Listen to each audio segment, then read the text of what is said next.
First, fast, and accurate. News Channel 25, WVTT.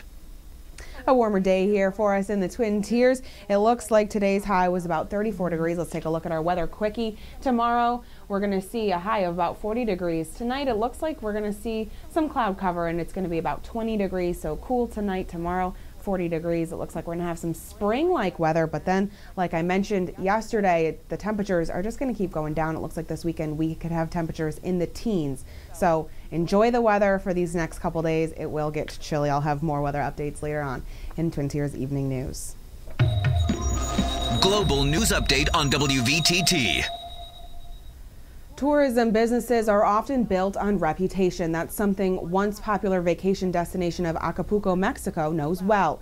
Its economy relies heavily on tourism, but after recent security concerns, including the rape of 6 tourists earlier this month, visitors have dropped off. CNN's Nick Parker reports on what the city is doing to repair its image.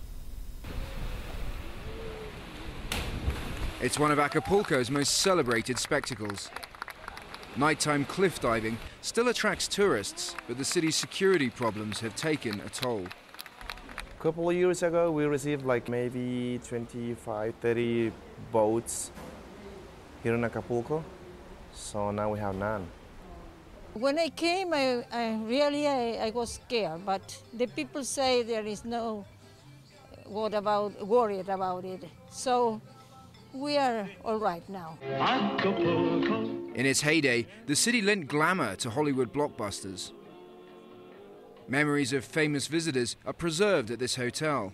The hotel says its occupancy has actually come back from the depths of 2011, when drug cartel violence was at its worst. A high-profile presence of security forces in tourist areas has helped.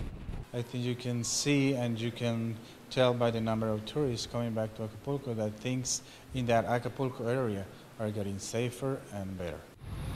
The resort city remains heavily dependent on tourism, which officials say last year brought in more than $2 billion, now mostly from Mexican tourists. Acapulco was blessed with great natural beauty. Its iconic bay is surrounded by mountains. It has a wide sandy beach, and it's sunny nearly all year round. It's a glossy image being marketed by Gossip Girl Acapulco, a Spanish-language version of the US TV show. The international production may help improve the city's violent reputation. We visited the set, which was just along the coast from the downtown area in so-called New Acapulco. Roberto Palazuelos is one of the stars, and his family are powerful business figures in Acapulco. It's not really that bad, you know. We're filming here, nothing has happened. I see all the people walking on the beach, but you know, in this business, in the tourist business, if you get a bad publicity, then you don't get the people. It is a pivotal time for Acapulco.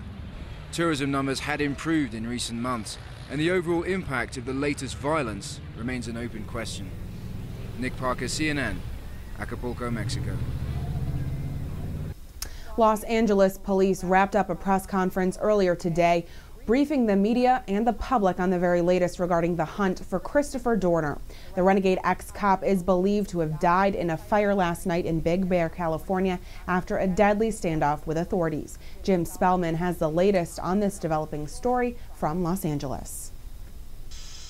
This is what is left of the Big Bear, California cabin where authorities believe Christopher Dorner's alleged violent rampage came to an end. Dorner's death has not yet been confirmed, but police officers are breathing a little easier Wednesday. This has been a very trying time over the last couple of weeks for all of those involved and all those families, friends, and everybody that's been touched by this Dorner incident. DNA and forensic identification of the body found among the charred debris could take days, if not longer. Authorities tracked a man matching Dorner's description to the remote location Tuesday. Officers engaged in multiple rounds of gunfire, including the one captured by a CBS News camera. 2 sheriff's deputies were shot. Officer down, officer down. Copy, officer down. Medic ships in the air, medic ships in the air. Both deputies were rushed to a hospital where one was pronounced dead. Back at the scene, with the home surrounded, police detonated smoke devices. A fire burned for hours. The owner of the cabin, who was not home at the time, spoke to affiliate KTLA. That cabin has been used for many things. One was a post office at one point, and to see that all go up in smoke, it's just very sad for me. Tuesday's drama marked the likely end to Dorner's alleged killing spree that began more than a week ago.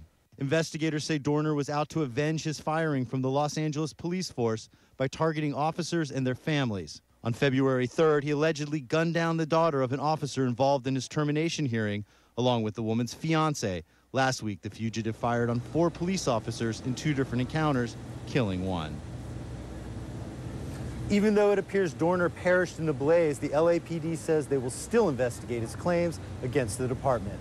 At LAPD headquarters, I'm Jim Spellman. Neighbors of a 79-year-old Atlanta woman say she had a lot of visitors but didn't think anything of it. Turns out police say she was selling marijuana out of her home. Ryan Young reports. You almost can't take your eyes off the screen. 79-year-old Norma Sharin looks like someone's grandmother with her glasses and silver hair, but she's wearing a Fulton County Jail jumpsuit facing drug charges. Ms. Sharon, you're charged with possession of marijuana with intent to distribute. And the 79-year-old seemed to feel just as out of place as she looked. I can't think of the name. I'm sorry, I'm nervous. APD's narcotics team raided her house on Vicker Street in southeast Atlanta February 7th, after detectives say they caught her trying to sell marijuana in Buckhead. I'm shocked. I am totally shocked because I would have never expected that. I worked to obtain these photos of what the unit says they found on the inside. You can see the cash lining these old-style lunch boxes. That's some of the $130,000 they found. And then you can see some of the marijuana, 9 pounds in all. And little old lady, she lived by herself. I always see her come in and out, but I would think she's going to work. Her neighbors like this woman. I watch everything over here. They call me the nosy neighbor. Tell me they thought the visitors to the home were just taking care of the 79-year-old. For the past, 6 or 7 months, I've been seeing like SUVs, other different cars. They'll come over there, they'll get out the truck, they'll go up the hill, they'll be in there for about 10 or 15 minutes and come back and leave. So I didn't think, anything. I thought maybe they was giving her dialysis or, or something because she's a sweet old lady. Let's take a look now at our WVTT Wall Street wrap-up. It's brought to you by News Radio 96.7 WVTT. The Dow was down 36 points to close at 13,982. The NASDAQ up 10 points to close at 31,97. The S&P 500 was up a fraction of a point. It closed at 1520. Much more to come. This is News Channel 25 WVTT.